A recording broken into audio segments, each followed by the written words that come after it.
Bismillahirrahmanirrahim. Assalamualaikum warahmatullahi wabarakatuh. Alhamdulillahirabbil alamin wassalatu wassalamu ala rasulillahil karim sayyidina Muhammadin wa ala alihi wa sahbihi ajma'in. Amma ba'd, fa ya ahbaballahi wa ahbaba rasulih sallallahu alaihi wasallam.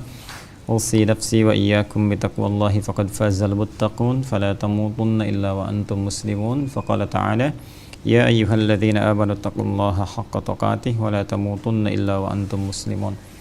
Saudara-saudariku dimanapun Anda berada, alhamdulillah jumpa kembali dalam kajian Madrasah Al-Imam Al-Bukhari bersama saudara-saudara kita juga dari teman-teman PKU Pendidikan Kader Ulama. Semoga hari ini kita senantiasa dirahmati oleh Allah Subhanahu wa taala. Sekarang bab 10, pemirsa dimanapun Anda berada, masih dalam pembahasan kitab Al-Imam Al-Bukhari, Sahih Al-Bukhari. Ini yang kita coba kaji. Masih di kitab ke-30, tema ke-30 tentang kitab Shaum. Sekarang kita sudah masuk ke bab yang ke-10. Ya, bab 10 ini kita dapatkan nomor hadis 1905. Ya, 1905. Jadi ada 15 hadis yang kita akan bahas sampai dengan hari ke-16 karena hari pertamanya kita bab tentang mukaddimahnya, ya. Belum ambil hadisnya. Jadi pas sampai dengan hari ini. Semoga insyaallah Allah berikan kemudahan kepada kita semua untuk mengkaji, membahas dan mengamalkan dalam kehidupan kita semua. Baik, langsung saja coba kita uraikan di subtema yang ke-10 ini. Insyaallah akan dibacakan terlebih dahulu oleh salah satu di antara santri PKU, baru kemudian kita uraikan. Siapa yang baca? Baik, silakan Mus'ab. Bismillahirrahmanirrahim. Babu shaumi liman khafa ala nafsihi al-uzbah. Baik. Teruskan.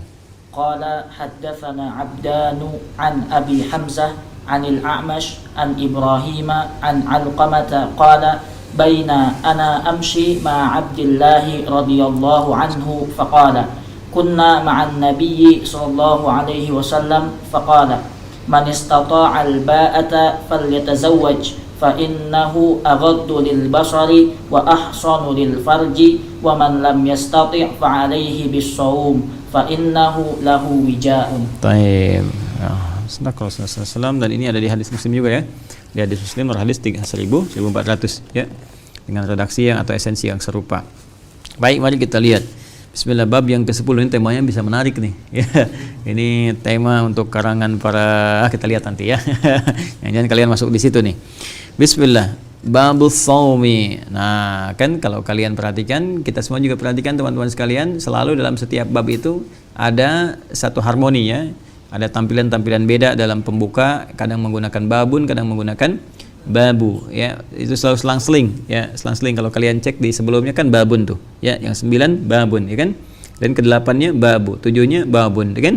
Nah, ini satu variasi yang sangat bagus sehingga kita nggak jenuh untuk bacanya. Ya, kalau kita belajar bahasa Arab dengan metode begini, uslub namanya. Nah, uslub itu kita harus variasikan sehingga keterimanya enak, walaupun menyampaikan satu kata yang sama, tapi menunjuk kepada esensi berbeda. Nah, di sini mudhaf ilaih, ya, diidhafatkan babus shaumi, bab yang penting, termasuk dari pembahasan tentang saum, gitu kan? Babus shaum dikaitkan ke kitab saum sebelumnya, ya. Di bab ini satu pembahasan yang sangat penting, hadza babus shaumi. Bab ini akan kita bahas masih terkait dengan masalah puasa, yaitu tentang puasanya liman khafa ala nafsihi al-uzbah, ya, bagi seseorang yang khawatir, ya, pada dirinya tak mampu mengendalikan kejombloannya. Ya, tak mampu mengendalikan kejombloannya, gitu, ya. Nah, kalau mau bahasa sekarang, ya. Baik. Lagi, jomblo dibagi berapa bagian? Jomblo dibagi 3 bagian, ya. Dibagi 3 bagian, ya. Jomblo li nafsihi, jomblo li ghairihi, jomblo fi sabilillah. Jomblo li nafsihi, jomblo yang ngaku untuk dirinya sendiri, jomblo kan, belum ada teman lain-lain. Li ghairihi, jomblo yang sudah mengelompok, jadi banyak teman, ngajak teman dia, bikin grup jomblo, gitu kan. Jomblo fi sabilillah, jomblo yang berjuang untuk mendapatkan teman hidup, ya, dalam kehidupan yang real. Nah, kalian yang mana nih? Baik, babus shaumi, bab yang akan membahas tentang puasa, ya, liman khafa, bagi seorang yang khawatir. Man, masih ingat, ya? Kalau man itu sifatnya lebih personal, ya. Kalau alladzina lebih umum sifatnya. Ya, kalau kenapa di sini tidak mengatakan lilladzina khafu, kan, melibatkan banyak orang.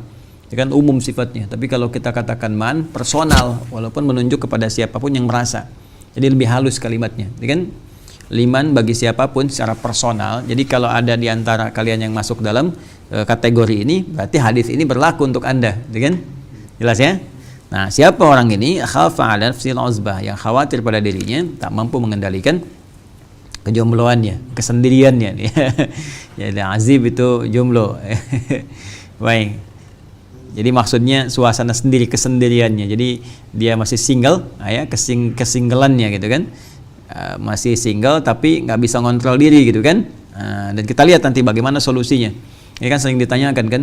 Saya sudah cukup umur, sudah baligh dan sebagainya, tapi masih single.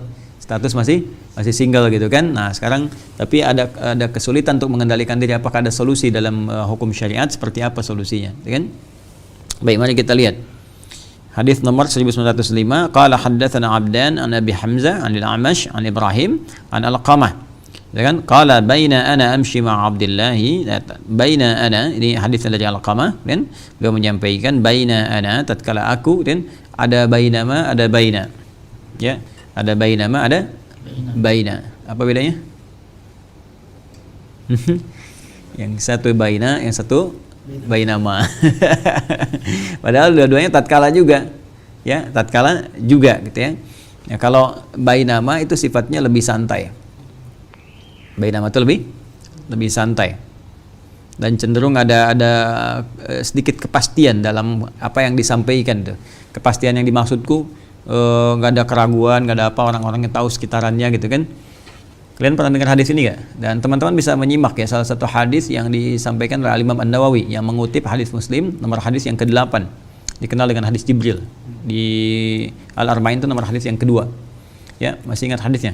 An Abi Hafsin Umar bin Al-Khattab radhiyallahu taala anhu qala bainama nahnu julusun 'inda Rasulillah sallallahu alaihi wasallam ittala 'alaina rajulun shadidu bayadith thiyabi dan shadidu sawadis sya'ri la yura 'alaihi athar safari wa la ya'rifuhu minna ahadun fajalasa ila an-nabi sallallahu alaihi wasallam fa asnada rukbatayhi kemudian wada'a kaffayhi 'ala fakhidaihi faqala ya Muhammadun akhbirni 'anil Islam, terus sampai dengan akhir hadisnya. Kan di situ dimulai dengan bainama nahnu kan? Ya, di sini kan baina itu bainama nahnu julusun 'inda Rasulillah. Hadisnya riwayat sahabat Umar bin Khattab radhiyallahu taala anhu. Itu Umar menyampaikan dengan pasti. Dia tahu yang duduk di samping beliau siapa saja, ya. Kejadiannya bagaimana, yang datang misalnya orang asing tak dikenal, rambutnya menghitam pekat tersisir rapi, kemudian juga tak nampak bekas-bekas perjalanan, menunjukkan bagaimana semangat dan serius dia mau belajar. Jadi kalau kalian mau belajar, ya, dan teman-teman mau belajar dimanapun, termasuk di kampus dan sebagainya, harus punya persiapan bagus. Orang-orang yang serius ketahuan dari penampilannya, ya, ketahuan dari pakai bajunya gimana, penampilan bagaimana, dan apa namanya, dia tidak mampir-mampir kemana, fokus sehingga tidak nampak banyak bekas perjalanan, ya, seperti keringat dan sebagainya, gitu kan, nempel dan seterusnya kemana-mana. Ini kelihatan, jadi dibersihkan dulu, rapikan dulu. Nah, duduk paling depan tadi kan, fajalasa ila Nabi sallallahu alaihi wasallam, duduk paling depan sehingga fokus menyimak dan sebagainya. Jadi bukan duduknya paling belakang, nggak pernah nanya, begitu ujian pinjam catatan teman, nah itu bukan begitu. Ya. Tapi bisa juga lulus, iya banyak, diakui pintar, tapi kepintaran itu tidak akan abadi, ya, karena tidak memberikan kesan dalam pembelajaran, sehingga hanya untuk mengejar nilai saja. Jadi begitu selesai nilainya hilang ilmunya, atau minimal banyak lupanya gitu, ya. Baik, karena itu di sini kalau kita gunakan kata baina di sini, informasi yang disampaikan penting, pasti baik, tapi dalam situasi yang masih meraba-raba gitu. Ya, ini temannya siapa, ya, kejadiannya ada, tahu gitu kan. Kayak misalnya gini, kita bicara, kamu kemarin jam di sini ngapain? Oh iya, saya lagi beli pisang kemarin itu jam 7 ya. Aduh, sama siapa ya kemarin tuh saya jalannya? Nah, itu. Jelas ya? Saya duduk sama siapa gitu. Tapi kalau saya bisa pastikan saya duduk sama misalnya Hanif, saya duduk sama Faiz, kan? Saya duduk sama Afaf, atau saya duduk sama Mus'ab misalnya, itu bainama. Jelas ya? Baik. Maka di sini tidak heran ketika mengatakan baina ana amshi ma Abdullah radhiyallahu taala anhu. Maka tatkala aku sedang berjalan bersama Abdullah. Ini Abdullah yang mana nih? Apakah hamba Allah? Apakah Abdullah bin Abbas? Kan? Nah, apakah Abdullah bin Umar atau Abdullah bin Amr bin As? Ya. Nah, ini kan karena di sini kemudian hanya disampaikan bersama Abdullah, ya, dengan Abdullah hamba Allah radhiyallahu taala anhu. Nah, ini kan larinya kemana? Belum disampaikan kepada kita. Jelas ya? Faqala, kan, maka hamba Allah itu berkata. Jelas ya? Makanya paham kenapa menggunakan kata baina ya. Baik, faqala, maka ia mengisahkan, kunna ma'an Nabi sallallahu alaihi wasallam. Kami pernah bersama Nabi sallallahu alaihi wasallam. Faqala, maka beliau bersabda. Nah, ini kita tidak perlu menduga ya, karena di sini enggak disampaikan kepada kita Abdullah di sini siapa. Tapi ini sahabat Nabi sallallahu alaihi wasallam. Ya, jadi Alqamah menyampaikan, saya pernah berjalan-jalan, ana amshi ma'a Abdullahi, ya saya pernah berjalan, amshi itu jalan kaki ya. Amshi jalan kaki. Wala tamshi fil ardi maraha. Wa ibadur rahmanul ladzina yamshuna 'alal ardi hauna. Jadi kalau masya yamshi itu jalan pakai kaki. Umumnya. Tapi kalau mau menggunakan umum, mau pakai kendaraan misalnya, kalau kendaraan arkab, naik gitu kan. Naik ada arkab sayyara ila suq, saya mau pergi ke mana, ke pasar misalnya kan. Nah, atau kita menggunakan adzhab lebih umum. Adzhab itu mau pakai kendaraan, mau jalan kaki umum. Tapi kalau sudah masya yamshi, nah itu biasanya udah pakai kaki, jalan pakai kaki. Jelas ya? Baik. Ya, ini penting untuk kita sampaikan. Makanya di Quran itu sangat jeli sekali. Jadi ketika menggunakan kata wa ibadur rahmanil ladzina yamshuna 'alal ardi hauna, ya, hamba-hamba Allah yang baik itu ketika jalan kelihatan bagaimana pola jalannya, dan dia nggak sombong dan sebagainya, kan? Teruskan. Ya, walaupun sekarang kata masya itu ditafsirkan umum, kekinian gitu ya, tapi asalnya jalan menggunakan kaki. Jalan kaki gitu. Jadi bukan jalan menggunakan kendaraan. Walaupun kekinian itu ditafsirkan dengan menggunakan konteks umum ya, karena mungkin dah jarang-jarang yang jalan kaki gitu. Jadi diartikannya kemudian pakai umum. Mau kemana? Mau jalan dulu nih. Nah, pernah gitu nggak? Ya, sekarang saya jalan deh, padahal naik mobil, kan? Nanti saya jalan deh gitu kan? Nah, padahal naik mobil gitu ya. Nah, itu makanya seringkali digunakan kata itu untuk konteks yang umum. Ya, itu biasa dalam bahasa. Faqala, maka beliau menyampaikan, kunna ma'a Nabi sallallahu alaihi wasallam, kita pernah bersama Nabi sallallahu alaihi wasallam. Faqala, maka Nabi sallallahu alaihi wasallam bersabda, nah, dalam satu kesempatan, man istata'al ba'ata, di riwayat lain man istata'a minkumul ba'ata, ya kan? Ya, di riwayat lain juga ada ya ma'syarasy syabab, ya, wahai para pemuda. Oke, wahai para pemuda. Kalau sudah disebutkan konteksnya syabab, pemuda berarti mencakup ke pemudi juga. Ya, ingat ya kaidah ini di ilmu nahwu itu begini, ada kaidah kalau disebutkan mudzakkar. Ya, kalau disebutkan mudzakkar, maka maknanya mencakup muannats sepanjang tidak dikhususkan ke mudzakkar. Jelas ya? Kalau maknanya mudzakkar, maka maknanya mencakup apa? Muannats sepanjang tidak dikhususkan kepada mudzakkar. Ini hanya mudzakkar saja, nggak berlaku untuk muannats.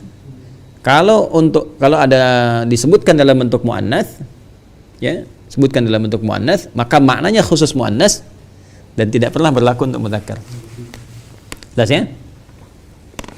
Contoh begini misalnya. Jadi jangan selalu mudzakkar itu ditafsirkan dengan laki-laki. Jadi asalnya gini, kalau kita belajar ilmu bahasa, mudzakkar itu asalnya menunjuk kepada sesuatu yang tidak berkembang, tidak bercabang. Murni suatu asal yang tidak berkembang, tidak bercabang. Ya. Makanya Allah kenapa menggunakan dhamir mudzakkar? Ya, kata gantinya.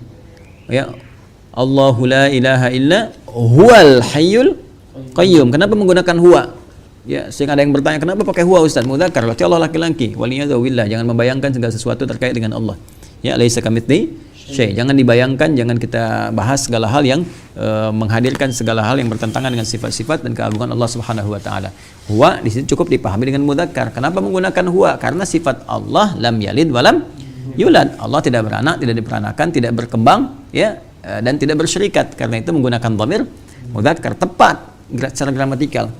Ya, sebaliknya kalau kita ingin menggunakan bentuk yang muannats, kenapa perempuan masuknya muannats, diartikan muannats? Karena perempuan dilahirkan, berkembang gitu, ya. Karena perempuan itu melahirkan, kemudian di situ menggunakan muannats masuknya. Baik. Nah, laki-laki nggak punya rahim, jadi nggak usah maksa-maksa. Ya, nah, misalnya dari kata Dani pengen rubah nama jadi Daniati, dia nggak usah, ya. Jadi udah Dani ya Dani aja, Daniati, gitu kan. Jangan rubah-rubah sesuatu karena fitrahnya udah berbeda. Nah, di sini kalau kita ingin katakan ya ayyuhalladzina amanu, itu bentuk jamaknya. Semua orang-orang yang beriman, sepanjang tidak ditaksis misalnya untuk laki-laki saja, maka berlaku untuk perempuan juga. Makanya ketika Allah berfirman ya ayyuhalladzina amanu kutiba alaikumusiyam, semua orang beriman itu mencakup laki-laki dan perempuan, diwajibkan bagi kalian menunaikan puasa. Jelas sampai sini?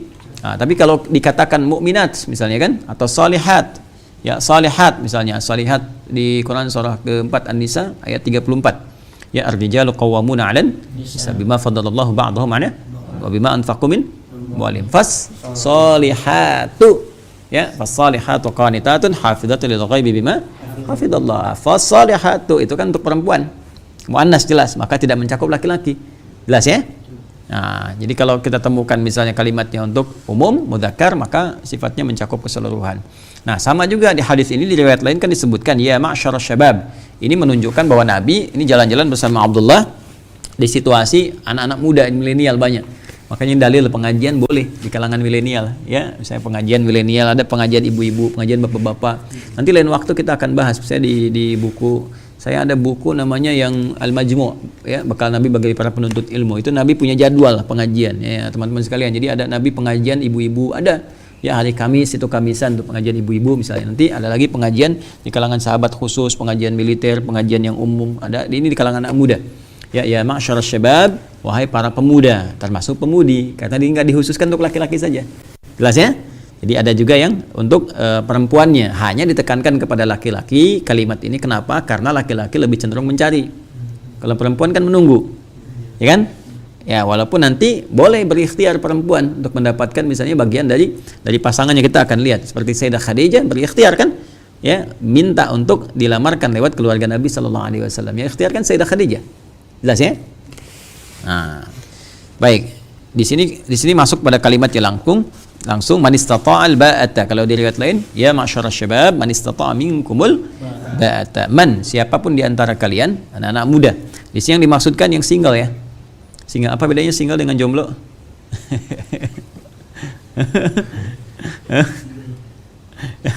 Beda bahasa aja ya.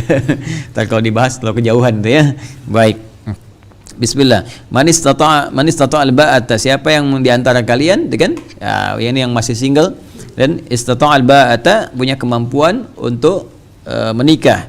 Jadi ba'a itu al-qudrah ala taklifiz zawaj. Kalau kita cari di kamus misalnya, ya, ba'ah itu al-qudrah ala taklifiz zawaj, kemampuan untuk bisa melangsungkan pernikahan. Ya, ala taklifiz zawaj, untuk bisa menanggung biaya-biaya pernikahan atau beban-beban pernikahan. Baik ya. Nah, jadi ini yang dimaksudkan oleh Nabi sallallahu alaihi wasallam pada kalimat syabab ini adalah orang-orang atau kalangan milenial, kalangan muda gitu kan, yang dia memang sudah waktunya menikah, sehingga juga seringkali ada pikiran-pikiran, terus sudah ada mulai perasaan tumbuh di hati, sudah mulai beda cara pandang terhadap lawan jenis, baik laki-laki ke perempuan atau sebaliknya, perempuan ke laki-laki. Ya, karena sama secara fitrah juga akan punya rasa di dalam jiwa ketika melihat misalnya pasangan yang berbeda. Ya, kalau melihat pasangan sama punya rasa itu lain, ya, itu punya kelainan namanya. Jelas ya, Hanif lihat Yance misalnya jadi senang tiba-tiba, nah itu udah ada kelainan. Ya, Joni misalnya lihat Cepi tiba-tiba punya rasa, ya, nah itu ada sesuatu yang salah itu, ya. Nah, tapi kalau lawan jenis laki-laki ke perempuan, perempuan ke laki-laki itu normal. Yang tidak normal itu tak mampu mengendalikan perasaan sehingga tersalurkan dengan cara-cara yang tidak wajar. Jelas ya? Nah, itulah kemudian datang syariat memberikan petunjuk. Fungsi agama kan begitu.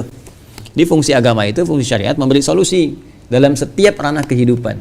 Demi Allah saya katakan ya, silahkan cek. Nggak ada semua persoalan kecuali Anda temukan solusinya kecuali di Islam. Hanya di Islam. Nggak ada di muka bumi ini setiap persoalan apapun yang ditemukan solusinya kecuali di Islam. Silahkan cek. Semua pertanyaan ada jawaban. Anda mau tanya apa saja di Quran misalnya kan, di hadis, detail pendapat ulama dan sebagainya itu ada jawabannya. Ya, ini menunjukkan syariat Islam itu komprehensif. Ini menunjukkan Islam agama yang benar. Ya, ini belum tentu ditemukan. Silakan cari misalnya kan Anda yang kekinian aja. Misalnya apa dalilnya bayi tabung. Misalkan ini kan masalah kontemporer, bayi tabung. Coba di dalam pendekatan misalnya keyakinan yang lain. Coba silakan cek di kitabnya masing-masing apa ditemukan. Ya. Nah, kita punya kaidah. Cek di Quran dasar hukum awalnya. Walaupun nggak ada bayi tabung zaman Nabi sallallahu alaihi wasallam, tapi kaidah-kaidah dasar kita udah punya. Ya, hukum dasarnya apa? Ya, hukum dasar misalnya dalam bab munakahatnya, dalam bab persoalan hubungannya, maka nanti ada bab jima dan sebagainya, hubungan seksualitas dan seterusnya. Ketika tidak ada bagaimana, itu solusi lengkap sekali. Dari mulai menikah, dari mulai hubungan suami istri, dari mulai bersabar, dari ikhtiarnya bagaimana, dari mulai bermohonnya seperti apa, dari mulai kisah orang dulu berumah tangga, belum punya keturunan cukup lama, kemudian doanya bagaimana, ada semua. Sampai solusi-solusi turunannya. Makanya kita punya perangkat fikih. Di fikih pun diturunkan lagi. Ya, fikih itu produk hukum ya, produk hukum. Nanti untuk melahirkan produk hukum ya dari fikih itu nanti ada qawaid fikih, kaidah-kaidah fikih. Kaidah ini diambil dari apa? Dari turunan-turunan dasar sumber hukum. Sumber hukumnya dari apa? Al-Qur'an dengan hadis Nabi SAW, kan? Al-Qur'an dengan sunnah. Nanti dari situ ada kaidah-kaidah hukum, mengeluarkan sebuah kaidah. Kaidah menjadi pokok untuk produk hukum. Pokok disebut usul, maka lahir ilmu usul fikih. Itu pun jadi disiplin ilmu.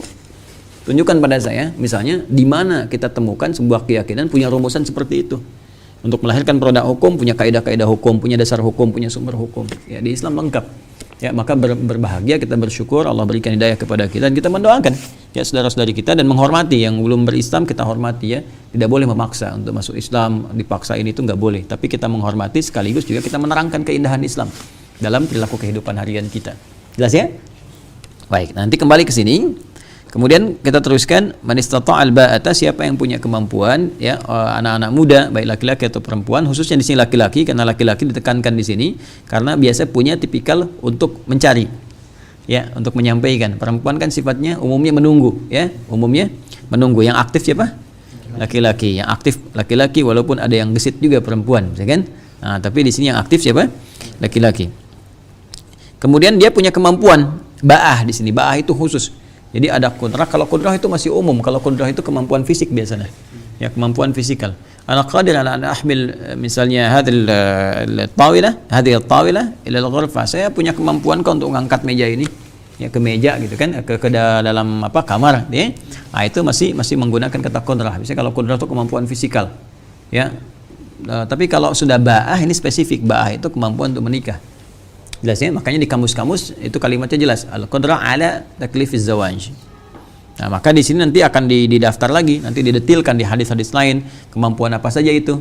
Nanti dilihat ya, ada kemampuan misalnya untuk dari segi harta pun nggak berlebihan sebetulnya. Ya, jadi kalau nanti kita masuk bab munakahat, nanti lain waktu ya didetilkan di bab munakahat. Dia untuk nikah itu nggak perlu glamor, nggak perlu sana sini disiapkan apa besar dan sebagainya. Ya, untuk cuman sewaktu aja. Ya, satu malam tampilan megah-megahan, begitu sudah berumah tangga fakir gitu kan sayang gitu. Kenapa nggak ditabung, disiapkan ya. Kemudian untuk cukup biaya apa? Biaya akad ya, kemudian mahar ya, 2 orang saksi itu seadanya, itu lebih bagus. Apa namanya di surah An-Nur, ayo siapa yang bantu saya bacakan. Allah menjamin ya, jika kalian pun masih dalam keadaan cukup fakir, merasa fakir saat menikah, maka Allah akan berikan jalan supaya jadi kaya. Apa ayatnya? Teruskan. Ankihul ayyama minkum wa ankihul ayyama minkum was-salihin min ibadikum wa imaikum liyakunu fuqara yughnihimullahu min fadli. Nah, itu kuncinya. Jadi kalau kita punya kemampuan baru untuk misalnya mahar saja gitu kan, kemudian yang terbatas untuk akad, keperluan syukuran saja, nggak apa-apa kata Allah. Ya, yang penting dasar kita niatkan untuk ibadah. Kalau kita niatkan untuk ibadah, untuk dengan menikah itu karena Allah, kita bisa menyempurnakan agama dan berpartner untuk meningkatkan ibadah kepada Allah Subhanahu wa taala ya. Berpartner dalam memecahkan masalah, bisa berdiskusi, bisa sholat bareng dan sebagainya. Nanti Allah berikan keutamaan. Tadi yughnihimullah min fadli. Allah yang antarkan itu untuk mengangkat derajatnya lebih baik. Ya, makanya orang-orang yang berumah tangga diniatkan untuk ibadah kepada Allah. Ibadah itu dalam konteks bukan cuma nikah. Tidak, tapi ada terusannya. Ya, ada kurikulumnya. Kurikulum ibadah itu kurikulum nanti yang ibadah pokok sepanjang ritual. Ya, buat meningkatkan sholat bareng-bareng. Jangan lagi ta'aruf rajin ya. Ukhti, malam ini bangun ya tahajud. Begitu udah nikah, udah tidur nggak bangun-bangun kan? Ya, itu modus namanya. Jadi apa namanya? Jadi apa? Disiapkannya ya memang seperti itu untuk menguatkan hafalan bareng-bareng gitu kan? Menguatkan apa untuk menghafal Quran dan menjaga hafalan, untuk berdakwah dalam kebaikan, untuk mengingatkan. Itu nanti Allah kasih jalan. Walaupun titiannya mungkin nggak cepat ya, tapi ada yang cepat, ada yang menikmati dulu bersama-sama ibadahnya, tiba-tiba datang. Ya, betapa banyak orang-orang yang belajar kemudian agama, pulang nikah gitu kan, begitu pulang selesai belajarnya dia mengabdi berdakwah, ini Allah kasih jalan dan hidup mendekati hukum-hukum Allah itu dalam naungan hukum Allah Subhanahu wa taala, dalam naungan rahmat Allah Subhanahu wa taala, itu hidupnya nggak capek. Jadi karena niatnya untuk ibadah, ya tekanannya nggak terlalu tinggi gitu. Ya tekanan untuk pengen punya rumah, pengen punya kendaraan, pengen punya ini tidak. Jadi kita menikmati aja ibadah sampai waktunya tiba pulang kepada Allah. Dan itulah sesuatu yang indah, itu yang disebut dengan ketenangan yang lahir dari kemampuan untuk mengatasi problem. Itu disebut dengan sakinah namanya. Ya, cinta yang diberikan oleh Allah mendalam pada diri kita berupa perhatian untuk mendekat pada Allah, rahmat namanya. Sedangkan cinta dari sisi materi itu disebut dengan mawaddah. Ya, Allah langsung jelaskan wa min ayatihi an khalaqalakum min anfusikum azwajan litaskunu ilaiha sakinah wa ja'ala bainakum mawaddah wa rahmah inna fi dzalika laayatil liqaumin yatafakkarun. Makanya disingkat dengan samara, sakinah, mawadah dan rahmah. Sakinah, jadi ada samara, ada sambara, ya, sambara itu bahasa imperial. Bahasa Sunda Empire. Sambara. Jadi ada samara, ada sambara. Sambara itu bumbu dapur. Ya, bahasa apa? Bahasa Sunda Empire. Jadi sambara, ya, kalau udah menikah di rumah di dapur ada sambara. Samara, sakinah, mawaddah dan rahmah itu punya Allah. Makanya min ayati, di antara tanda Allah, dari keutamaan yang Allah berikan. Nah, sekarang kalian pengen samara tapi jauh dari Allah, kan mustahil. Nah, itu caranya, ya. Jadi kalau nanti itu sudah tiba waktunya kalian menikah, nah, niatkan pernikahan karena Allah Subhanahu wa taala untuk meningkatkan ibadah. Yang tadi itu rumusnya. Nanti detailnya di bab munakahat, ya. Bab munakahat kita pelajari, termasuk nyari calon-calon untuk ta'aruf, ya, kualifikasinya yang bagaimana gitu. Itu kalau diikuti, wah, enak banget tuh. Ya, kalau diikuti sabar ya. Nanti pas waktunya pas bab munakahat, ya. Mana admin tuh? Dah sabar dah. Baik. Di sini ada banyak admin pemirsa, ya. Ada yang jomblo juga. Baik, bismillah. Kemudian man istata' al-ba'ata, siapa yang punya kemampuan di antara kalian untuk melangsungkan pernikahan. Langsungkan pernikahan dan sudah balik, sudah baik, kemudian punya kemampuan falyatazawwaj, pakai fa. Ya, hendaknya cepat dilangsungkan pernikahan itu. Nah, jadi jangan banyak alasan banyak ini itu, apalagi udah dilamar nanti misalnya ditunda-tunda lama gitu kan. Nah, itu godaannya banyak. Ya. Makanya pakai fa di sini. Fa itu harfu atfin rabitin baina syai'aini bila hudud. Ya, harfu atfin, huruf ataf konjungsi rabitin yang menyambungkan, ya, syai'aini dua peristiwa bila hudud tanpa jeda. Kalau bisa jedanya jangan panjang-panjang, kalau bisa cepat. Mengambil bahasa kiasan cepat aja gitu kan, langsung kan. Makanya beberapa tempat ada yang langsung lamaran dengan akad, ya kan. Tuh, terus ada yang memang jedanya nggak panjang. Ya, kalian lamar sekarang, nikah tahun depan, ya godaannya banyak gitu ya. Nah, di sini teman-teman sekalian, fokus kita garis bawah, ya. Gini, saya mau tanya, kalau lamaran itu bahasa Arabnya apa?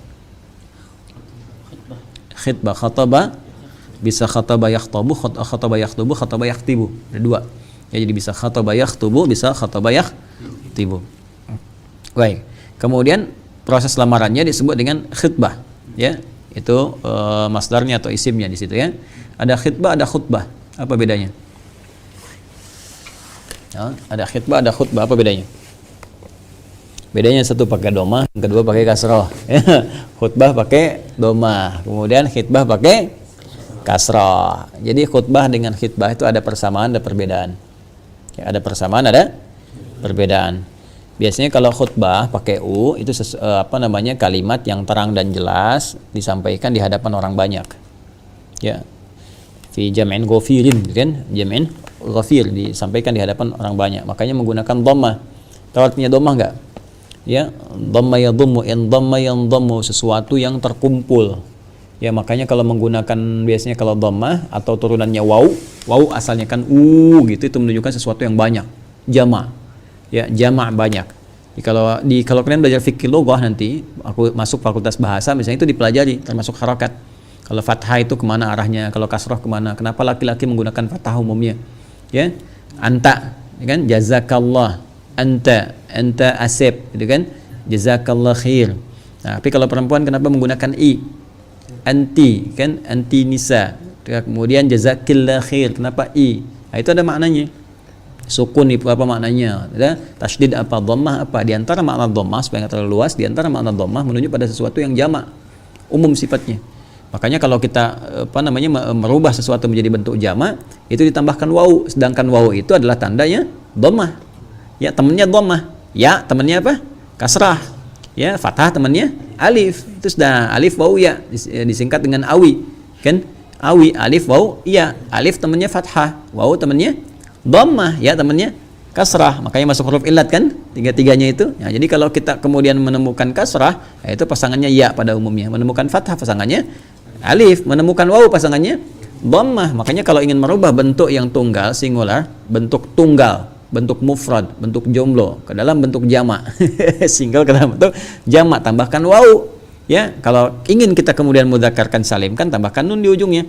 Ya, makanya kita katakan muslim jadi apa? Muslimun. Kalau idhafat nunnya hilang. Ya, misalnya kita ingin katakan muslim Bekasi, muslimu Bekasi, ya kan? Kalau kita hilangkan kata Bekasinya muncul lagi muslimun, orang-orang Islam fi Bekasi. Hilangkan fa-nya untuk melekatkan kepada katanya. Ini menunjukkan ini Bekasi bukan yang lain, maka kita katakan muslimu Bekasi. Jelas? Baik, jadi ini menggunakan waw ya. Nah, saya ingin katakan ke sini, kita kembalikan ke sini teman-teman sekalian. Falyatazawwaj di sini menggunakan bentuk fa, memberikan kesan cepat. Ya, lalu di sini ada khitbahnya tadi saya katakan ada khitbah, ada khutbah. Kenapa kemudian khutbah itu menggunakan kata khutbah, memberikan kesan bahwa khutbah disampaikan umumnya di lingkungan orang banyak menggunakan dhammah tadi. Jelas ya? Nah, cuma kalau harakatnya menjadi kasrah ini unik nih. Ya, harakatnya apa? Kasrah. Dia punya sifat yang sama dengan khutbah di satu sisi. Apa itu? Sesuatu yang terang dan jelas. Ya, makanya kalau khutbah itu singkat, padat, jelas. Jangan kebalik. Kalau Nabi khutbahnya nggak panjang-panjang, singkat, padat, jelas. Sholatnya yang panjang. Ya, karena Jumatan itu kan sholatnya.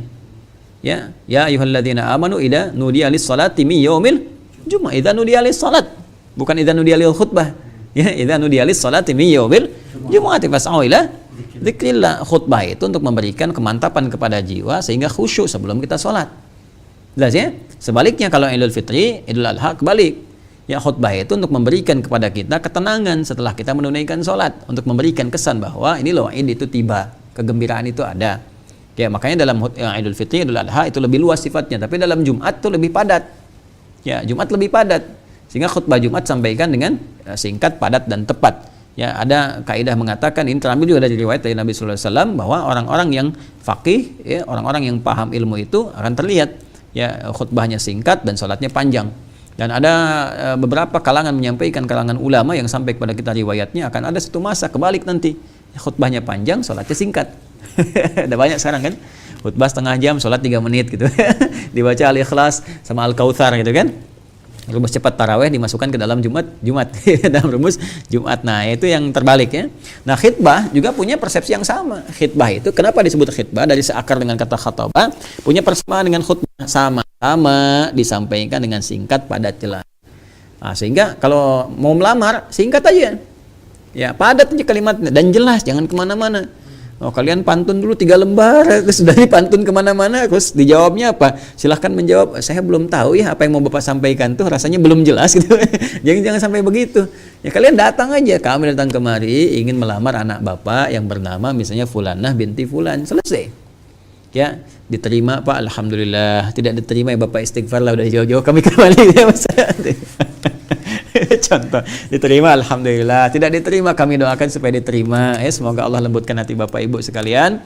Ya, memang anak kami memang kelihatannya bukan ahli surga, tapi juga nggak kuat kalau misalnya berpisah dengan keluarga di sini. Ya, itu seperti syairnya Abu Nuwas. Jadi ada orang melamar menggunakan syair Abu Nuwas. Ilahilas tulil firdausi ahla. Wahai calon bapak mertua, memang kami ini nggak layak lah, nggak seperti bagian dari keluarga rumah ini yang seperti penghuni rumah Firdaus. Wala aku alin naril jahimi, tapi aku pun kayaknya nggak mampu berpisah dengan anak bapak seperti berada di neraka jahanam. Faham di taubatan wa waghfir dzunubi, maka terimalah segala kekurangan saya Pak, gitu kan? Karena saya tahu Bapak Maha menerima segala kebaikan. Allah saja Maha Rahman, Maha Rahim, apalagi Bapak dalam konteks ini sebagai hamba Allah pasti ya mengikuti hukum Allah Subhanahu wa taala. Nah, itu bisa diikuti. Itu dipelesetkan tuh syairnya Abu Nuwas, dibawa ke situ, catat, tulis tuh. Ya. Nah, tapi kalau kalian ngelamar pakai bahasa itu, bahasa Arabnya nggak paham, kamu kesini mau ngelamar mau bikin syair gitu ya. Nah, jadi kalau khitbah itu langsung sampaikan dengan bahasa yang singkat, padat, jelas. Ya, jadi nggak usah banyak. Boleh lah kalau mau pakai sajak boleh, tapi langsung spesifik gitu kan. Ya. Apa namanya? Kadang-kadang kan kemana gitu kan. Si Tatang bawa kemiri itu kan pakai wadah. Ya, kami datang ke sini mau mengkhitbah, itu bolehlah gitu kan. Terus dijawab lagi juga boleh dengan yang lain kan. Nah, apalagi si tatangnya misalnya calonnya gitu kan. Oke. Nah, dan seterusnya lah, itu nggak ada masalah. Tapi kalau kalian pantun sana pantun sini udah 1 lembar 2 lembar tapi nggak jelas-jelas kan, nah itu disebutnya bukan khutbah namanya. Ya, itu khutbah. Jadi itu satu. Yang kedua, harakatnya kasrah ya. Harakat kasrah itu teman-teman sekalian itu menunjukkan satu hal kelembutan dan biasa diarahkan pada perempuan. Tadi saya katakan di ilmu bahasa tuh begitu, makanya perempuan tuh menggunakan kasrah. Misalnya anti i kan, ki jazakillah pakai i. Ya. Ibu-ibu tuh kalau belum tahu penting tuh bisa ya disampaikan ya. Saya juga kadang-kadang suka nerima itu tuh, Ustaz, Masya Allah saya tersentuh dengan ceramahnya. Jazakillah khair. Padahal kita masih pakai peci tuh. Ya. Jazakillah khair, jazakallah, jazakillah untuk perempuan. Jadi gini. Jadi harakat kasrah itu dari kata kasara, arti sesuatu yang pecah. Ya. Pecah, sehingga sesuatu yang pecah itu menjadi kecil-kecil. Ya, ini asalnya, ya falsafahnya atau dari segi pendekatan bahasanya. Kasra zujaj, kaca itu pecah. Sehingga ketika pecah kan jadi kecil-kecil kan? Nah, harakat kasrah kenapa disebut dengan kasrah? Karena ketika dibacakan i gitu kan, menunjuk pada sesuatu yang tipis harakatnya. I, dan i. Nah, sehingga ini seringkali diwakilkan pada perempuan. Kenapa? Karena perempuan ketika dia mengungkapkan sesuatu diungkapkan dengan lembut, tipis, ya. Jarang ada perempuan perkasa yang suaranya langsung, "Woi," gitu. "Kemana lo?" Itu pasti patut dicurigai itu. Ya, panggil, ditangkap sama Satpol PP. "Nama siapa?" "Nia, Pak." "Nama Nia." "Nama kamu siapa?" "Kurniadi." Itu ya. Jadi kalau apa namanya? Itu fathah namanya. Ya, itu fathah. Kalau perempuan kasrah, ya. Jadi nggak bisa ditiru-tiru. Kamu mau gitu juga nggak bisa. Ya. Jadi kalau Yance ya Yance aja gitu kan. Joni aja gitu kan. Nah, jadi sudah harakat kasrah. Makanya di sini kenapa menggunakan kasrah khitbah? Ya, itu ada falsafahnya di bahasa. Jangan dikira cuma bahasa gitu aja, tidak. Karena ungkapan yang jelas ini, tegas ini akan disampaikan hakikatnya pada perempuannya, pada calonnya. Karena itu ungkapkan dengan singkat, padat, jelas dan lembut. Ya, karena karakternya membawa kelembutan. Ya, jangan sampai membawa ancaman, datang mau ini apa namanya, mau ngajak nikah tapi dengan cara memaksa, nggak boleh. Kayak si Demang mau ngambil istrinya si Pitung gitu kan. Diambil dengan cara yang maksa, nggak boleh gitu kan. Ya, jadi kalau melamar sampaikan dengan cara yang lembut. Ya, bismillahirrahmanirrahim. Alhamdulillah selama ini Allah memberikan jalan untuk bisa mengenal keluarga Bapak yang Masya Allah saya banyak belajar dari kebaikan-kebaikan di sini, termasuk juga dari putih Bapak yang saya mendapatkan infonya, dan Alhamdulillah diberikan Allah jalan untuk hadir di sini. Semoga ini jalan kebaikan yang bisa mendekatkan diri kepada Allah Subhanahu wa taala. Tujuan saya ke sini mohon izin Pak, Ibu, kan semoga Allah meridhai, ingin Nah, sampaikan ya, kalau biasanya kalau sendiri kan ingin berikhtiar untuk menggenapkan dan melengkapi setengah dari ibadah untuk melamar putri Bapak. Mudah-mudahan niat saya ibadah untuk mendekatkan diri kepada Allah. Saya kira kalau untuk urusan dunia pemuda lain banyak yang pantas, saya juga merasa diri, namun karena niat saya untuk ibadah dan mudah-mudahan Allah ridha, mudah-mudahan dengan apa yang saya ikhtiarkan ini bisa mendekatkan diri kepada Allah dan menjadi bagian terbaik di keluarga ini. Barangkali itu Pak maksud saya, ya kan kata bapaknya dibalikin ke anaknya. Ya kalau bapak sih sebenarnya ikut anaknya aja. Ya kan, nanti kan bapak kan nggak bisa langsung, walaupun bapak wali bisa memutuskan si anak nanti. Nah kalau kalian punya kakak adik perempuan, bantu jawab. Artinya berikan jawab, dia jangan diam aja. Nah kalau diam nanti bahaya. Diam itu tanda setuju. Makanya di kaidah usul fikih itu ada kaidah berbunyi as-sukut, diam itu sukut. As-sukutu alamatu heeh. Tulis tuh as-sukutu alamatu heeh gitu ya. Heeh itu bahasa Jepang nih, Jepang kontemporer nih. Heeh itu diam, itu sukut itu diam, alamatu alamatu setuju. Iya. Jadi kalau nanti bagaimana Neng gitu ya, Adek gimana diterima lamarannya? Nah, kan biasanya banyak malu tuh ya. Kalau malu itu kan insyaallah gitu kan. Nah, insyaallah atau iya. Nah, kalau ini dijawab, kalau diam begini berarti tanda apa? Setuju, ya kan? Ya, atau kalian bisa melihat situasi itu, nah, arahnya ke sana. Teruskan dulu. Kemudian paham ya kenapa menggunakan kata khitbah tadi ya? Nah, kalau sudah begitu jangan lama-lama. Nah, sebab ada yang orang lupa. Ya, ada yang orang lupa. Gini. Jadi kalau kalian belajar bahasa Arab, masuk ke ilmunya, itu ada keunikan di setiap kata. Apa hubungan antara ha dengan kha misalnya? Itu ada hubungan. Ya, misalnya gini. Tadi kan khitbah dari kata apa asalnya? Khataba. Sama dengan khutbah kan? Khataba. Nah, kalau kita hilangkan titiknya dia kha, jadi apa? Ha. Hatab. Kan? Hataba. Hatab itu apa? Kayu bakar.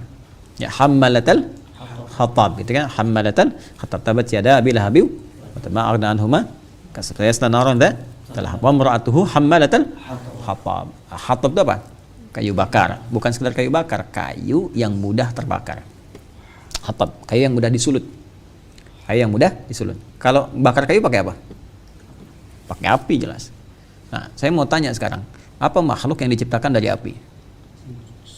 Setan, jin, dan diantara turunan jin itu iblis.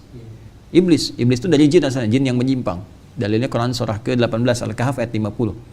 Ya, wa idz qulna lil malaikati isjudu li adama fasajadu illa iblis kana minal jinni. Menyimpang fa fasaqa an amri rabbi. Sedangkan jin diciptakan dari api yang menyala-nyala. Nyala, nyambar-nyambar begini. Ya. Tahu dari mana? Quran surah Al-Hijr 15 ayat 27. Wal janna khalaqnahu min qablu min naris samum. Min naris samum. Dari api yang menyala-nyala, nyambar-nyambar. Ya, makanya tipikal iblis memberi was-was. Ya, ketika memberi was-was, mengarahkan orang pada keburukan, menjauh dari Allah disebut setan. Makanya kalau untuk dirinya sendiri iblis, begitu dia goda Adam disebut setan. Ya. Nah, ketika di Al-Baqarah 34, wa idz qulna lil malaikati isjudu li adama fasajadu illa iblis aba wastakbara wa kana minal kafirin. Untuk dirinya sendiri, ketika dia mulai goda Adam, di ayat 36 berubah fa azallahuma syaitan. Jadi syaitan itu lebih ke sifat godaannya. Tapi ingat, sifat godaan itu kalau bersumber dari iblis, dari jin, berarti apa? Dari materi asalnya, api yang menyambar-nyambar, jadi was-was tuh. Jadi was-was, diberikan amarah pada jiwa, pada apa dan sebagainya. Nafsu dipacu untuk keluar, sehingga berubah menjadi tindakan yang buruk. Ya, innan nafsa la'ammaratun bis su. Quran surah ke-12 ayat 53. Nah, ingat tadi, hatab itu apa? Kayu bakar. Yang bakar siapa? Siapa saja, jangan belum tentu setan. Yang bakar siapa saja. Cuma apa kaitan dengan khitbah? Khataba dengan hataba. Kalau sudah khitbah, muncul godaan dari khatab namanya. Kalau lama-lama nanti muncul seperti kayu bakar yang mudah dibakar, yang mudah disengat pakai api, yang datang iblis bisik-bisikin. Padahal belum halal kan? Belum halal. Khitbah itu baru kemudian kita mengikat, istilahnya ikatan. Sehingga nggak boleh ikatan ini dilepas oleh orang lain, diikat lagi nggak bisa. Jadi nggak boleh kalian melepaskan ikatan orang lain. Sepanjang jadul kuning belum terpasang, wah itu tandanya masih halal, palamu gitu kan? Tidak, tetap ya itu sudah diikat, kecuali ikatan itu dilepas baru dikhitbah lagi oleh orang lain. Jelas ya? Nah, persoalannya adalah kadang-kadang ada yang bisa melepaskan ikatan itu, yaitu api. Ya, dibakar nanti tuh kayak hatab. Ya, begitu dibakar itu yang paling bahaya. Tuh, tandanya udah bunyi tuh. Ping gitu kan? Nah, itu hatab tuh. Ya. Nah, itu bisa dibakar. Masuklah setan. Ya, asalnya diajak naik beca berdua, seakan beca milik berdua, tukang beca nggak ada, dunia sempit gitu kan. Lama-lama maksiat dan sebagainya itu. Kelamaan akhirnya cinta yang harusnya tumbuh dan berkembang saat ya setelah pernikahan habis. Di masa-masa itu begitu menikah sedang nggak ada rasa lagi, itu yang bahaya. Jelas ya? Atau terjadi peristiwa yang tidak diinginkan ya, terlibat zina dan sebagainya misalnya dan sebagainya. Maka di sini cepat kalau sudah kalian punya kemampuan faliyatazawwaj, maka cepat cari pasangan. Ya, di sini kalimatnya tidak menggunakan faliyankih tapi faliyatazawwaj. Ya, dari mencari pasangannya ditekankan kepada pasangannya dari kata zauj. Nabi Adam ketika dipasangkan dengan Sayyidah Hawa, maka pasangannya disebut zauj. Al-Baqarah 35 kalimat zauj pertama. Wa qulna ya Adamu uskun anta wa zaujukal jannah. Maka cari pasangan yang menggunakan kata zauj. Di sini menarik nih. Ya, apa itu zauj? Zauj itu pasangan yang saling melengkapi, saling mengerti. Makanya dicek dulu oleh kalian. Nah, cek untuk mengetahui, untuk saling mengenal, saling ya. Jadi perempuannya kenal kalian, kalian kenal perempuannya, calonnya masing-masing, karena zauj itu netral sifatnya untuk laki-laki dan untuk perempuan. Ya. Jadi di sini ada saling mengenal. Jadi laki-laki harus tahu calon perempuannya siapa. Perempuan juga tahu calon laki-lakinya siapa. Nah, saling itu pakai alif, mengenal itu arafa. Kalau kita jadikan saling pakai alif tengahnya, gunakan ta untuk usaha keras di depannya, menjadi ta'arafa. Ya ta'arufu ta'arufan. Maka muncul istilah ta'aruf. Ya, ta'aruf itu bukan dijodohkan begitu, tidak. Ya, tapi dikenalkan untuk tahu latar belakangnya. Nanti 4 nanti yang dilihat kurang lebih yang dasarnya. Tunkahul mar'atu li arba'in. Ya, dinikahi seorang perempuan itu untuk mencari jodoh itu 4 hal lihat. Ya, apa saja itu diantaranya? limaliha, bagaimana kondisi harta gitu kan. Nah ini kadang-kadang dipahami orang umumnya ngelihat kayanya dan sebagainya, latar belakangnya begini begitu, tidak. Saya lebih memahami kepada aspek majazinya, itu kemampuan mengelola harta. Kalian punya kemampuan misalnya dapat gaji 5 juta, jangan cari calon istri yang zakat malnya 10 juta, capek kalian nanti, ya nggak bisa tahajud, nggak bisa hafalan Quran, ya. Nah, itu pengelolaan di situ, ya. Atau sebaliknya dari perempuan ke laki-laki, menilai maliha itu jadi hakiki di situ, lihat kemampuan dia. Ya, punya nggak harta yang cukup untuk berumah tangga? Cukup ya, nggak harus kaya, cukup gitu. Perempuan itu memang harus, dalam tanda petik ya, materi itu harus untuk perempuan. Kenapa? Kalau kalian ngasih perempuan 1 juta, dikasih sebagai nafkah, tapi kan perempuan itu harus menjadikan, istri kalian itu harus menjadikan 1 juta cukup untuk sebulan. Ya, maka pantas dia menuntut misalnya harus begini, tapi tuntutan itu mesti wajar. Jangan menuntut di luar kadar kemampuan yang bisa kita lakukan. Jelas ya? Ya, ngasih kalian 100.000, tapi dia harus jadikan 100.000 dalam 3 hari. Kan dia harus ngatur tuh. Jelas ya? Maka di situ maliha bisa diartikan dua sisi. Untuk perempuan melihat kepada kemampuan laki-laki yang cukup mendatangkan harta, laki-laki melihat kepada perempuan yang bisa memanage harta. Jelas ya? Kemudian misalnya lina sabiha, ya lihat latar belakangnya. Ini dari mana dia? Kalian bisa mengukur kuliahnya di mana, sekolahnya apa, tingkatannya apa, hafal Quran apa tidak dan sebagainya, sehingga bisa mengukur dari situ. Ya, ada kufu istilahnya. Ya, kufu itu kesetaraan di situ yang menjadikan nanti saat berumah tangga tidak saling menyalahkan atau bertengkar. Ya. Baik, menyesal aku nikah dengan kamu. Kenapa nggak dengan dosenku aja dulu gitu kan? Dosen kamu kan perempuan juga, misalnya. Nah, nanti akhirnya nggak ketemu tuh. Ya, ramai di situ. Kemudian li jamaliha, jamal di sini ingat bukan jamil, bukan jamilah. Ya, kalau jamil itu ganteng, jamilah itu cantik, itu sudah melekat. Ya, sifatnya disebut dengan jamal atau jamalah, kan? Jamalah. Kalau jamalah itu sifatnya. Jadi kadang-kadang dia sifatnya bisa lebih abstrak, bisa jadi fisikal itu wajar ya, itu wajar misalnya, dan itu relatif nanti. Relatif ya, ganteng, cantik itu sifatnya menjadi relatif. Bagi segelintir orang mungkin ini memenuhi, yang lain kualifikasinya kurang, itu biasa gitu kan. Walaupun orang mengatakan misalnya cantik itu relatif, tapi jelek itu mutlak misalnya kan. Nah, itu yang kemarin kita bantah itu ya. Ya, tetap akan berbeda pandangan. Karena apa? Kecantikan di jamalah itu lebih kepada bawaan dalam hati, karakter akhlak. Yang disebut inner beauty itu. Ya, jadi kadang-kadang misalnya cantik fisiknya emang 100% ya, tapi cerewetnya 1000% gitu kan. Atau misalnya karakternya nggak bagus ya, dari mulai akhlak apa dan sebagainya, suka gibah. Nah, itu juga akan mengurangi ya, sehingga kecantikan dari dalam berupa akhlak itu lebih diutamakan dalam konteks ini. Ya, kemudian nasab tadi sudah, jamalah atau jamal, dan nah kalau melekat kepada diri secara fisikal disebut dengan jamil. Ya, jamil. Misalnya apa ya? Ganteng. Saipul itu ganteng misalnya kan, Mas Ipul ganteng, maka kita katakan Saipul jamil misalnya kan.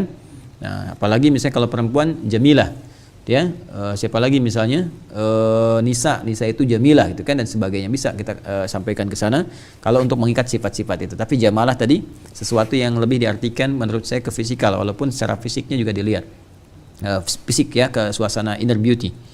Kemudian silahkan cari pasangan itu, kalau sudah ada, dapatkan yang bisa saling mengerti di situ. Dan yang terakhir itu agama, dini ya.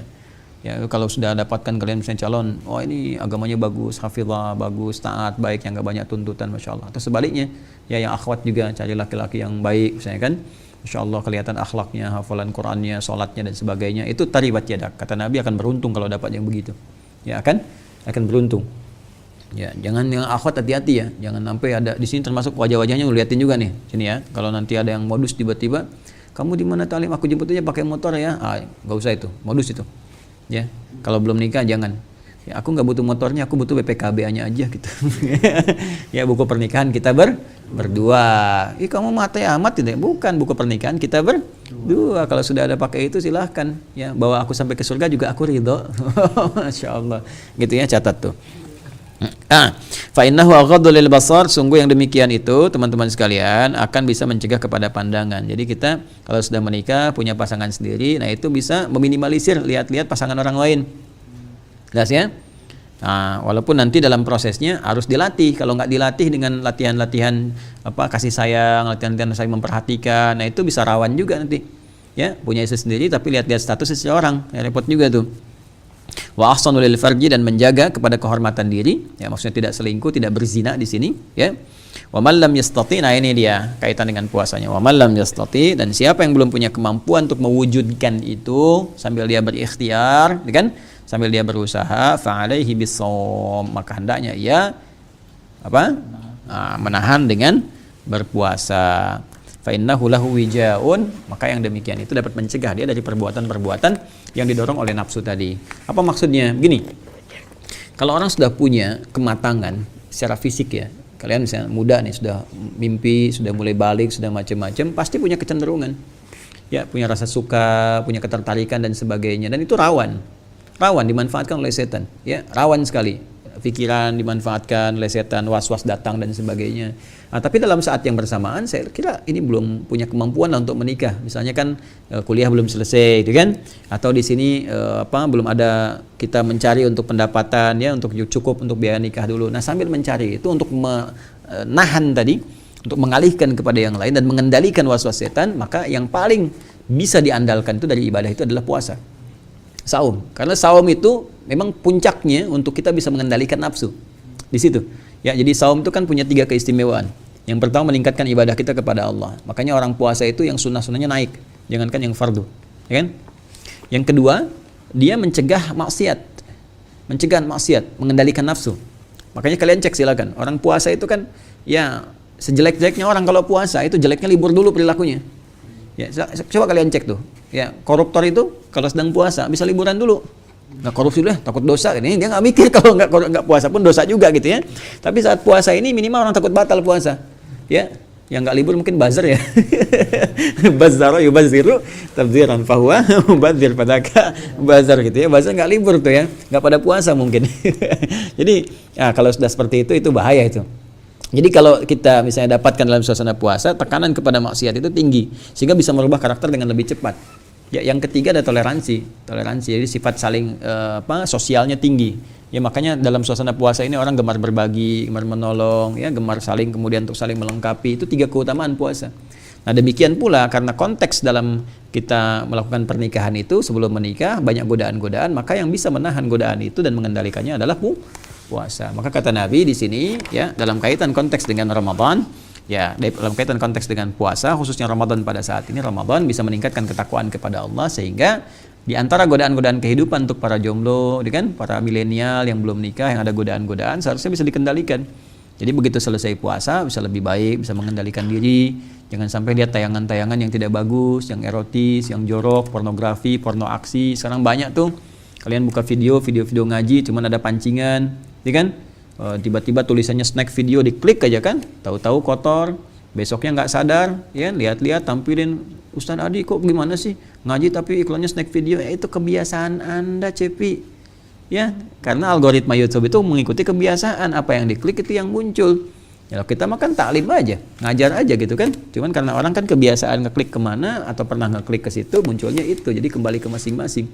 Nah, sama juga ini eranya, hati-hati, kita mesti belajar saat yang bersama, niatkan setidaknya untuk bisa menyempurnakan ibadah dalam kehidupan dunia untuk menikah misalnya kan, bagi yang belum menikah, nah, disiapkan itu semua, diikhtiarkan, ya, ditargetkan misalnya tanggal sekian, tahun sekian, insya Allah begini saya ikhtiarkan. Nah, itu penting untuk dilakukan, nanti Allah akan kasih jalan, dan kalian kalau ingin dapatkan yang terbaik, kalian jadi baik. Kalau sudah baik, nanti muncul kaidah al-khabithatu lil khabithina. Tapi jangan lupa, belum selesai, wat thayyibatu lit tayyibin, ya, perempuan yang baik-baik kan dikirimkan kepada laki-laki yang baik. Jadi kalau kalian ingin dapat yang baik, jodohnya jadi orang baik, nanti Allah kirimkan. Ya, tapi saya belum dapat juga. Oh, mungkin saking baiknya kalian Allah kirimkan yang lebih baik. Kalaupun nggak dapat di dunia, Allah kirimkan di akhirat yang lebih mulia. Tapi setidaknya sebelum dunia berakhir atau kita kembali kepada Allah, ikhtiarkan mendapat yang terbaik. Ya, kalau belum mampu apa? Puasa, dan Ramadan adalah jalan untuk memperbaiki diri. Itu kurang lebih apa yang kita bahas kesempatan kali ini. Ya. Dan kalimatnya di sini, puasa bisa memberikan satu perisai, menggunakan wija di sini. Ya, wija. Jadi ada junnah, ada wija. Kalau junnah itu yang tak nampak, mencegah maksiat. Wija ini lebih kepada mengendalikan nafsu. Ya, penghalang atau penguat kepada diri untuk mengendalikan nafsu. Nah, ini yang kita uraikan teman-teman sekalian, dan saudara-saudariku dimanapun Anda berada, ya, boleh jadi materi ini mungkin ada kaitan dengan kebutuhan-kebutuhan atau dianggap penting. Demikian ya, bisa paham insya Allah? Bisa ya? Baik, mudah-mudahan dipahami dengan baik, diamalkan dengan mulia, dan Allah meridai kita semua. Allahumma taqabbal minna innaka antas samiul alim wa tub alaina innaka antat tawwabur rahim. Rabbana atina fid dunya hasanah wa fil akhirati hasanah wa qina adzabannar. Bifadlika subhana rabbika rabbil izzati amma yasifun wa salamun alal mursalin wa akhiru da'wana subhanakallahumma wa bihamdika asyhadu an la ilaha illa anta astaghfiruka wa atubu ilaik. Alhamdulillahi rabbil alamin. Demikian pemirsa, semoga Allah rahmati kita semua. Assalamualaikum warahmatullahi wabarakatuh.